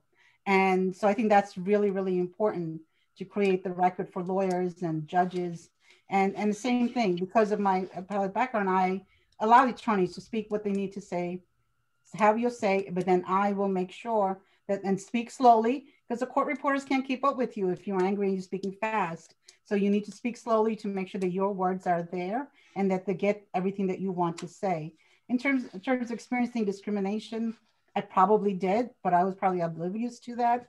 Who knows? I didn't pay much attention to it because I thought I fit in, and I'm all good. In terms of on the bench, I mean, I get confused with Judge Gopi all the time because we're the two women South Asian judges who sit in Queens County. I think they were all congratulating her when I was elected to Supreme. And I take that as a compliment because she's a few years younger than me. So I'm happy that they think I look younger than I do, and than I am. And then there was one attorney recently on the homicide case who I'm just kidding because I'm a woman and I'm also South Asian. He said, "So Judge, how long have you been in Supreme Court?" You know, because I was presiding over a homicide case, which involved mental health issues, might be a plea because of mental health. And so, you know, I don't know that he would have asked that question of a Caucasian judge. But, you know, instead of asking, why are you asking that question? I answered it because, again, I don't see, my initial thing is not that they're asking me because I'm a woman, because I'm South Asian. It's like, they're asking me, how long have you been in Supreme Court? You know, so questioning my credentials, I guess, to preside over such a case, perhaps. And again, like I said, I don't know if that question would have been asked of a Caucasian judge, but I don't let those things bother me unless it's a really offensive comment, which I have never had said to me to my face anyway. I would really not respond to that and just give them a look and then move on. That's it. I have to tell you, I got confused. I've been talking about Judge Wan's situation. I got someone coming up to me at a cocktail hour saying, "How's it feel to be on the second department?" And I'm like, "Great." Thank you, Randy. Yeah. Like, that guy has more hair than me. And then I had one where it's even worse. They actually had me as Peter Oing. So I'm thinking they kind of like split the baby. They didn't know if I was Peter Tom or Jeffrey Oing, so they called me Peter Oing. And I still have that name tag to this day hanging up in my office. And when folks come in, they say, "What's that Peter Oing for?" I say, "Oh, it's a long story." You know, I have, you know, this, obviously this night is not about me, but I have stories that would fill books about either being mis-ID'd or, you know, my first name is Shahabudeen. It's not gender obvious, right? So folks will call, still to this day, chambers, you know, "Hi, I'm looking for Miss Ali." And I'm like, or you know, "Is she there?" And I'm like, "Yes, I'm here." And they're like, wait, this is a man?" I'm like, "Last time I checked."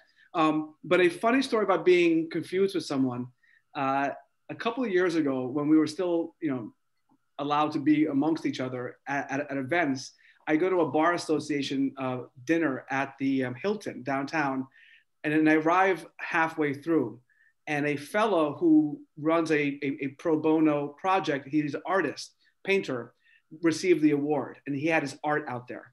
And I get there and I see him. The guy looks nothing like me. We have facial hair, we're brown, that's about it. He had a lot more hair, and his hair is beautiful, flowy, you know, he combs it to the side. I wish I had that hair, right? So I see him, I say, whatever. I go up to a federal judge. I won't name the federal judge, but a very high level federal judge, like the boss of bosses federal judge.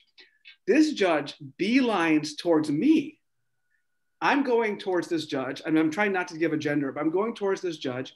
And my wife is a judge also. She's a judge in Brooklyn Family Court. So we're together. And this judge is beelining towards me. And look over at my wife, and I'm like, look who's a big shot. That judge is coming to me. I'm not going to that judge. The judge comes over.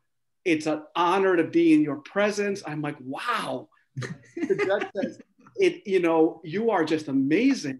And I look at my wife and I wink and I'm like, look who's a big shot. The judge says, I want to buy your art. And I look and I'm like, and the judge then gives me a business card. Could you contact me with the pricing of your art? I was at that moment, my wife's nudging me. The judge has no idea who you are. And like, that's obvious at this point, right? What do?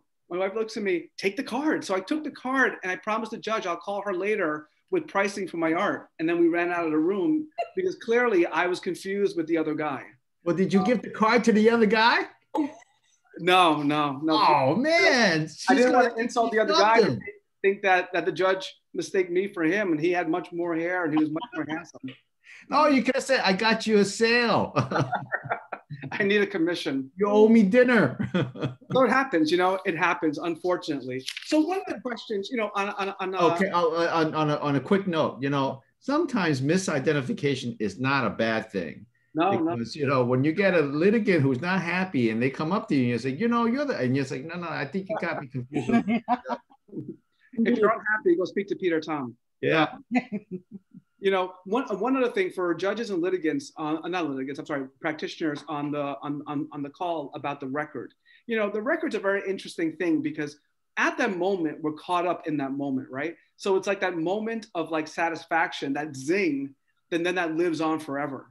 Because what Justice Oing and I know is that when there's complaints made about judges, as supervising judges, we get the complaints.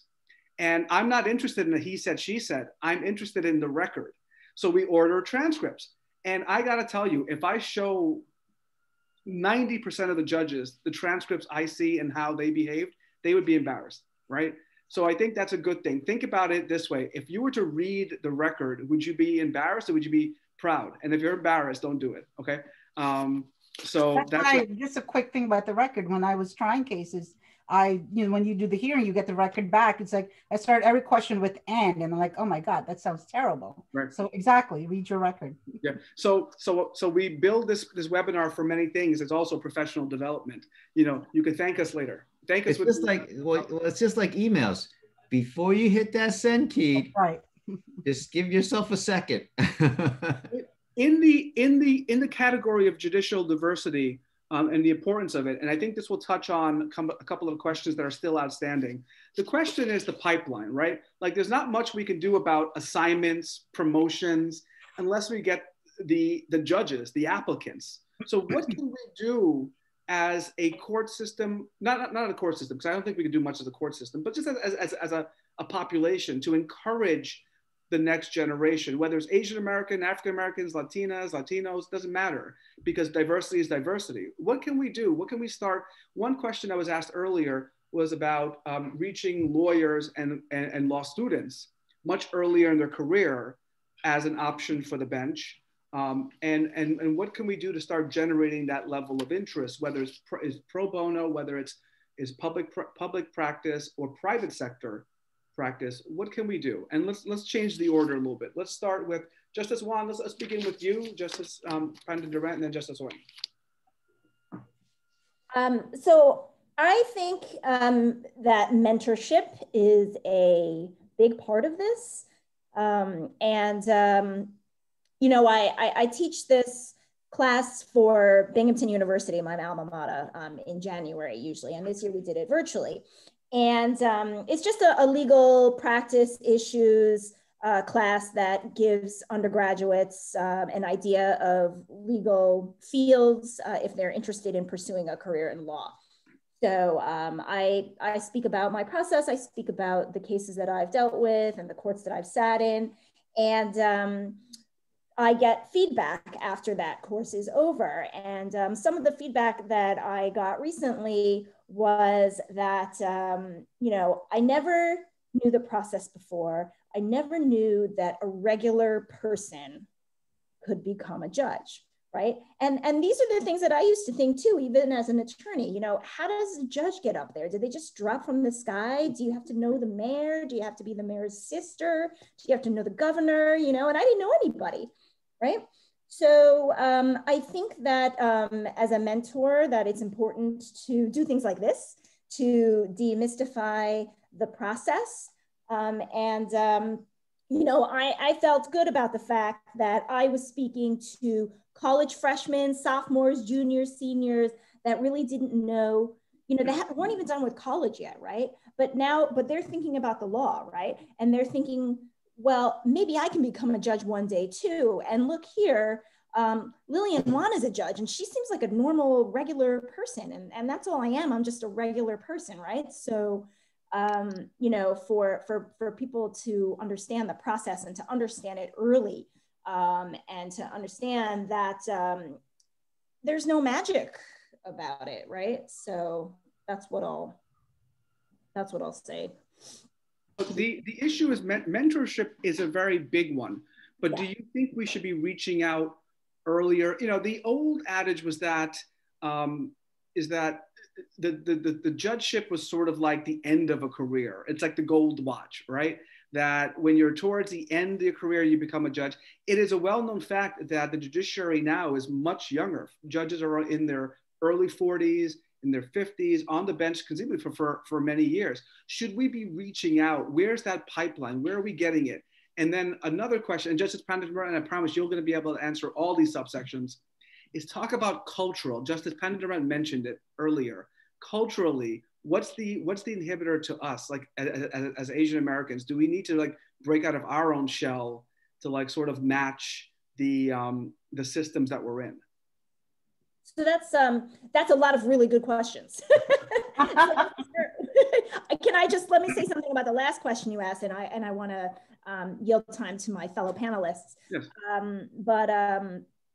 I do feel that a lot of Asian Americans and Asian American lawyers, at least the ones that I know, and judges too, don't really want to get involved in politics, right? That they don't want to deal with it, that they don't really want to find out what it's about, and that people just don't want to get involved in politics. But I think that attorneys, and particularly Asian American attorneys, need to understand that you have to embrace this process. It is the only process that we have in terms of if you have aspirations to be on the appellate division, you know. So, and you have to get out of your comfort zone, right? As some of my fellow panelists were saying, right? You have to resist the urge to get home from work and put your pajamas on and turn on some bad TV, right? You got to go out to event number 1. And sometimes you have to go to event number 2, 3, and 4 all on the same night also, right? And you have to be comfortable standing around in a room of 300 people that you don't really know and sticking your hand out and saying, hi, I'm so-and-so, and you know, just talking to strangers and networking with, you know, 300, 400, 500 of your closest friends. Yeah, Justice Pandit-Durant, what do you think? So, I mean, the mentorship, obviously, I think the first thing is we need more lawyers, right? So when I was thinking, you know, I think Asians like, oh, you want to be a doctor or an engineer? You know, that's my biggest joke, right? So I was not anybody until I became a judge. But, you know, being a lawyer was, when I was talking to my friends, they were all nobody was going into law school. They were going to pharmacy school, medical school, engineering, accounting, so on and so forth. So we need to first train our parents and perhaps ourselves, now that we are parents, that it is okay to be a lawyer. It's a good thing. Being a lawyer is a good job. And then from then on, then we can have somebody be a judge beyond that, So I think high school level, I know in Queens County, there are a few judges in the civil term that have kids in high school and lower grades, and they do assemblies and I've been asked to speak to some of these places. So I think it's important even to get into high school and middle school as us. And then when they see a diverse person who's a judge, who's a prosecutor, who's a defense attorney, who's a lawyer, then they might say, oh, this is other career that I can aspire to. So that's, starting the pipeline much earlier. And mentoring, again, what Judge Ron said, I did not want to go out most of the nights that I had to go, went out. I did want to go home and put on my pajamas and watch some bad TV for sure, but if you want something, there's a goal. And, when you have young kids also, you don't want to be away from your kids. And it is a difficult decision for men and women for you to be networking, because you are leaving your children, your spouse, your family behind, and you have to go out maybe 3-4 times a night, during the week, in addition to working. So those are the choices you make, but that is how things get done. So it's something that we have to do. Yeah. Justice Oing, what do you think?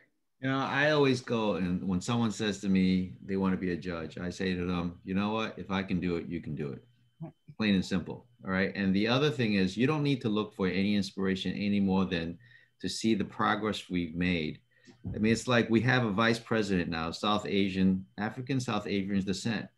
That's an inspiration in and of itself. People are going to say, you know what, I can go and shoot for the moon. And if they see that now the bench in New York County, Queens County, and now upstate up north of the George Washington Bridge, that in itself is the fire right there, because we are having more persons of color enter the legal profession, more so than ever before.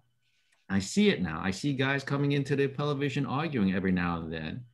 That's an inspiration right there. And if they see who they're arguing before is someone that's like them, they're going to say, you know what? I can do that too. So there's no more need to get people interested or to get people wanting to do this. I think the fact that we ourselves are out there is inspiration enough for, I think, a lot of new lawyers, a lot of these young lawyers saying, you know what, I could do that. I mean, they got to start thinking this is generational thing. At some point, we're not going to be around anymore. We're going to be, retirement's not that close, but, there's got to be a new wave of lawyers coming in that's going to want to see that. And I'm hoping that this is a wave that's going to continue, that you can't stop it. It's on, it's moved. The train's moved. It's left the station. It's a matter of how many people are going to get on the train.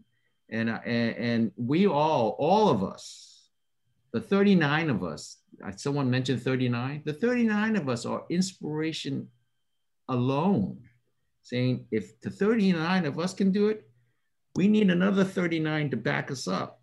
Yeah. And then maybe even more after that, another 100 after that. I mean, I can assure you, I think in about 5 years' time, we're going to be able to double the number of representation from our respective ethnicities.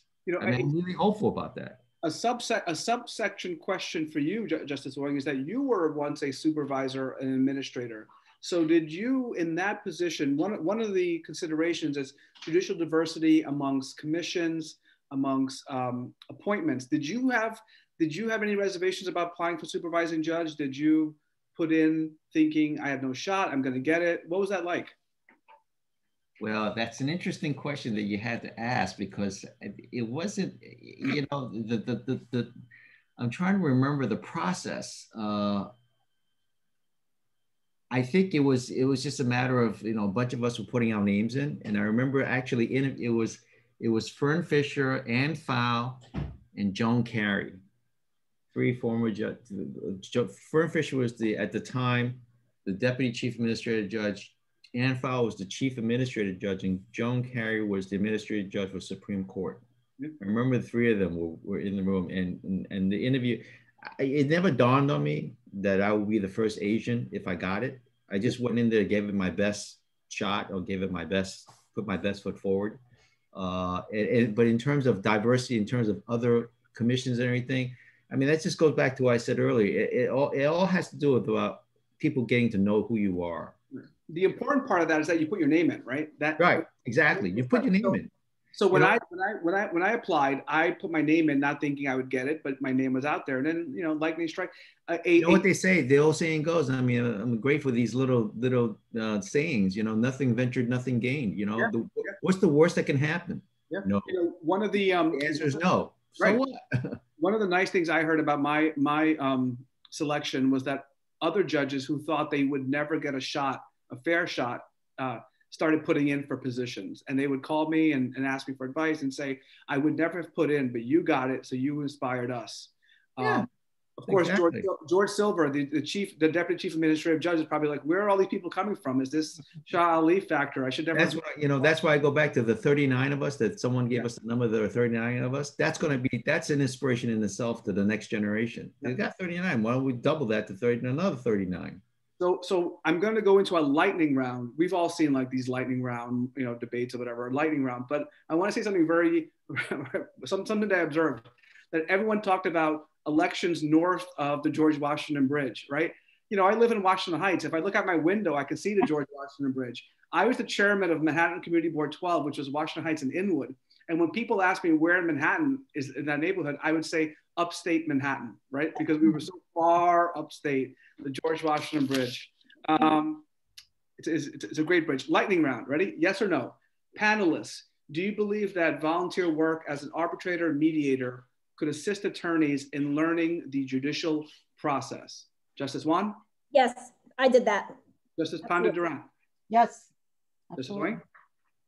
All right, thumbs up. All right, and that question was from our friend Justice Guy Mitchell in the Bronx. All right, so for the attorneys, you know, when you're looking for opportunities, think in the box, but then think out of the box. There's opportunities out there, so there's not a shortage of opportunities. You just got to go get it. Okay. All right, we're going to get into the personal question.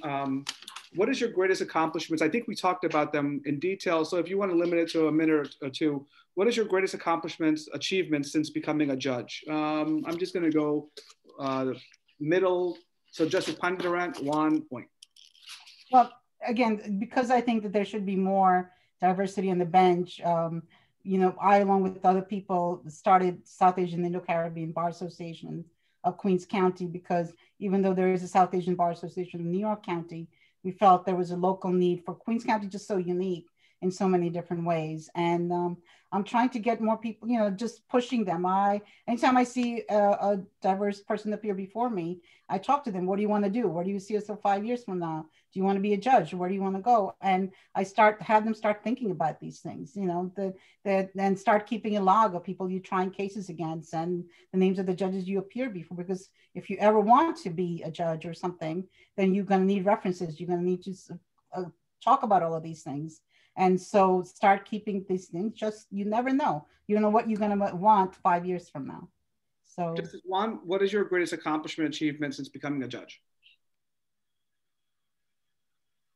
So I agree with what Judge Pandit-Durant was saying. I do think that we have this obligation as judges to make our bench even more diverse, like what Judge Oing was saying, right? Let's double 39, right? So I think, you know, for me, being in this role, helping judges and attorneys through the process of becoming a judge or getting through the reappointment process, that is, you know, I think that I have been helpful to a lot of my colleagues and a lot of attorneys in terms of achieving that, you know, whether it's reviewing someone's application or doing a mock interview or just speaking to them about my experience. Like my door, I always tell people that my door is open, you know, and when people reach out to me, you know, I'm happy about that, right? Because I know that maybe I'm getting them one step closer, so. You're on mute. That was my turn. I love it. All right. Justice Oing, your greatest accomplishment, achievement since becoming a judge? I never even thought about that, actually. I can't, I've never, that's nothing that I've taken, that's not something I've taken Right. Well, cognizant of. we'll take pass also if I think I'll pass on that. all right. That was the first pass of the evening. Okay. Based on the time, I'm going to just jump around and then I'll come back. Okay. How do you manage your work-life balance? Justice Pandit-Durant, Juan, Oing. So I just have my husband and my mother at home. My daughter's far away, so it's pretty easy for me. It's not very challenging for me at this moment in my lifetime. Okay. Justice Juan? Okay, honestly, I will say it's not that pretty. I became a judge when I was 36. My kids were 5 and 7, and it was a mess, right? I mean, and honestly, still, now my kids are 13 and 15, right? I'm still trying to be soccer mom on the weekend. The place is a mess. There's no food in the house, right? So I just, I do my best, you know? Yeah, I don't know if I'm the model of work-life balance, but well, that's I try my best. well, you are the perfect example. I would tell you when I mentioned trailblazer to Justice Oing and Pandit-Durant, you're a trailblazer in many different ways because a lot of very qualified applicants will negotiate against themselves and say that they're not ready, they have a family, they're too busy, it can't be done. And I will say, well, you need to look at what Justice Juan is doing because it can be done. It's not pretty, it's not easy, but you know what? This is not a job. This is a calling and this is prestigious. So if you could do it, you know, it could be done. Right. Doesn't have to be pretty. Right. All right, Justice Oing? Well, it's not a job, it's an adventure. I mean, you know, in terms, you know, having a very understanding spouse is key. All those rubber chicken dinners take its toll. The kids don't know, you know, if I'm coming or going, but the reward is it's worth all the work. There's not a day that goes by that I don't, you know, think about how blessed and fortunate I am to be where I am. You know, when I got, it was, and I'll tell you this, you know, balancing work life and home life. I mean, that's always a struggle, no matter what you do. I mean, it's just, that's always a tension, you know. But I will tell you this, the feeling I got when I got to 60 Center Street, they gave me the courtroom where I was actually a court attorney for. And I sat behind that desk. And my court attorney came in and she says, "Are you okay?" I said, "Well, you really don't know. I can't describe the feeling that I'm going through right now, sitting at this desk, because I stood where you stood by the door, and now I'm sitting back here calling the shots." It was a pretty amazing moment at that point. And then when I got to the appellate division and I sat behind the desk and they call and I saw my name on the plate. And also if you when we can get back past this pandemic, when you get into the appellate division, there's a plaque right by the courtroom where they emblazon the names of all the sitting justices in the appellate division. And my name was there. And I just had to just look at it and scratch to make sure it wasn't a piece of paper, that it was real. Right. And then the other thing that about in terms of just an awesome feeling is that I didn't realize this, but we preside over the admission ceremonies for new lawyers. So the first time I sat in an admission ceremony, I literally fell off my chair. It was just the most amazing moment there. I got admitted back in 1990, sitting out there back with a whole bunch of other people. And then all of a sudden I'm sitting on the top here looking down. It's just, yeah. It's just indescribable. You know, I think that the work-life balance and how do you spend your time out of court is a very valid question that a lot of folks have been asking. I think it's a valid question that should continue to be asked. You know, what I do, my spouse is a judge. We have one son and a puppy, and I'm not sure which requires more work. Sometimes it's the kid, sometimes it's the puppy, you know? And I sit on but the puppy gives you undying love no matter what. He's right here. If I could pick him up, he's a big boy, I would. He's always by my side. But what I do is that I sort of link up the kid, the puppy, and my community work. So I sit on boards of directors of groups that my son plays athletics with, the Armory Foundation, he rows, so I'm on their board of directors. I'm on the board of directors of our local park, which has our dog run. You know, so it's like you figure out ways to link them together so that you're not sacrificing one for the other. You try to do them both together. But look, it is a absolutely relevant question, but I think you need to be, you need that balance because you want to be a good person, not necessarily just a good judge. Okay, we're running close on time. We have 5 minutes left. For 30 seconds, this is it. Everyone has stayed with us throughout. We have over 80 folks. They've stayed with us for all this time. They want to know in 30 seconds your final words of advice, whether it's life advice, professional advice, or otherwise. We're going to go from Justice Juan, Pandit-Durant to Justice Oing. What is that pearl of wisdom, Justice Juan? Okay. I would say be on the radar, get yourself out there. I'm going to say something, maybe I'm dating myself.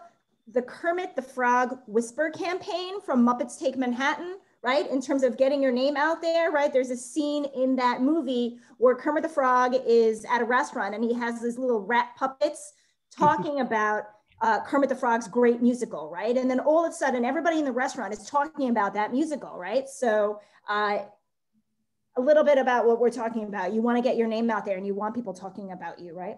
Yeah, all right. Justice Pandit-Durant? Ask questions, ask people who you see as judges, call them up, write them an email when you see them in person. How did you do it? Why did you do it? You know, any chance you get, ask questions, join bar organizations, because they are going to be your biggest ally when you do want an endorsement or you want them to write letters on your behalf. And, you know, it's difficult to go out after work, but you must make time to do that. And Justice Oing? Watch out for number one, don't step in number two. Okay, you know, maybe I'm biased, but Justice Oing has won the award for all the zingy one-liners. Hey. Yes. 30 years worth. So this brings us to the end of, before you all sign out, and I'm watching the numbers drop, don't sign out just yet, because I want to say something very important. I want to thank you all for staying with us, for listening to this. This was, I hope, educational, but definitely entertaining. We were tracking the questions, we were tracking the chats. You all did a wonderful job. The questions were spot on. The chat was spot on. I think I actually left my notes halfway through because you took advantage of this and you owned, all of you out there, this webinar. I want to thank Justice Juan, thank Justice Pandit-Durant, thank Justice Oing for making this a wonderful webinar. These are three absolutely amazing trailblazers who should be celebrated throughout our court system. And if the court system is bright now, is because of these individuals. And the future is even better. Well, you know what, Justice Ali, I want to do in 2 years from now, I want to see if the 39, what did we say, 39? I want that up to at least 59. All right, yeah. We got it. 2 years from now, let's get it up to 59. Ali also, he put a lot of time and thought into organizing the questions and all of this. So thank you. You're a great moderator. Thank you. Great moderator, I gotta tell you. Thank you, thank you. I'm looking at all the thank yous, and we had a world-class attendance here. Wow. All right. Thank you all for attending, spending time with us. Thank you all very much. Everyone enjoy their evenings. Thank you very much. All right. Thank you. Good night. Good night. Everybody.